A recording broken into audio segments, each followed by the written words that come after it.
رسول خدا صلی اللہ علیہ وآلہ وسلم معراج پر تشریف لے گئے، تمام مراحل کو عبور کیا، جبرائیل ساتھ ہیں، لے کر جا رہے ہیں، پہلے آسمان، دوسرے آسمان، تیسرے آسمان۔ ایک مقام ایسا آیا کہ اب جبرائیل نے کہا کہ یہاں سے میرا آگے سفر نہیں ہے، یہ سفر آگے آپ نے طے کرنا ہے۔ اور رسول خدا جبرائیل کو چھوڑ کر آگے قدم بڑھایا اور اپنے سفر کا آگے آغاز کیا، اور اس مقام پر پہنچے کہ جس کے لیے کہا جاتا ہے دنا فتدلی فکان قاب قوسین او ادنی۔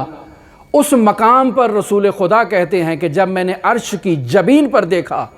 تو وہاں تحریر تھا ان الحسین مصباح الہدی وسفینۃ النجات، کہ حسین ہدایت کا چراغ اور نجات کی کشتی ہیں۔ جو اس چراغ سے ہدایت لے لے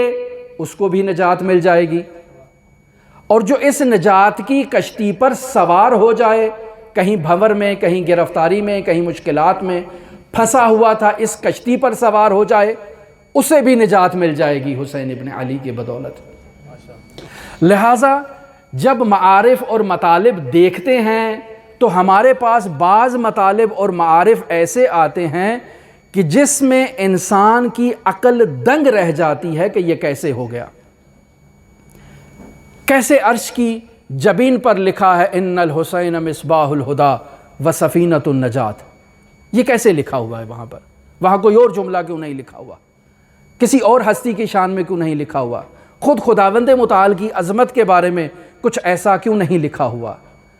تو یہ وہ مطالب ہیں کہ جن تک پہنچنے کے لیے انسان کو اپنے باطن کو اہل بیت علیہم السلام سے متصل کرنا ہوگا، تاکہ انسان ان سے اس مطلب کو دریافت کر سکے، اخذ کر سکے کہ امام حسین کیسے انسان غریق کو نجات عطا کرتے ہیں اور کیسے انسان غریق کو سعادت مند کرتے ہیں۔ ہم دیکھتے ہیں کہ من بقا او ابقا او تباقا وجبت لہ الجنہ، روئے گا، رلائے گا، رونے کی کیفیت بنا لے گا، اس پر جنت واجب ہے۔ کیسے؟ نہیں، یہاں سمجھ نہیں آنے والی بات، لیکن ایسے متعدد مطالب حضرات اہل بیت علیہم السلام سے نقل ہیں کہ جو اس کی تائید کرتے ہیں کہ واقعاً حسین ابن علی ایسے انسان کو سعادت بخشتے ہیں کہ جس انسان کے دامن میں کچھ بھی نہیں ہے، کچھ بھی نہیں ہے۔ انسان گنہگار، ایسا گنہگار کہ جس نے اپنی زندگی میں کوئی نیک عمل انجام دیا ہی نہیں سوائے امام حسین سے توسل کے، اور امام حسین علیہ السلام نے اسے نجات عطا کی، اسے بلندیوں تک پہنچایا، اسے اس مقام تک پہنچایا کہ جہاں انسان عادی راستے سے نہیں پہنچ سکتا تھا۔ یہ وہ مقام ہے کہ جہاں انسان کی عقل دنگ رہ جاتی ہے، جہاں انسان دوسری نورانی احادیث کو جب اس حدیث کے ساتھ ضمیمہ کرتا ہے تو انسان کہتا ہے کہ ایسے ممکن نہیں ہے۔ لیکن حسین ابن علی کے فرش عزا پر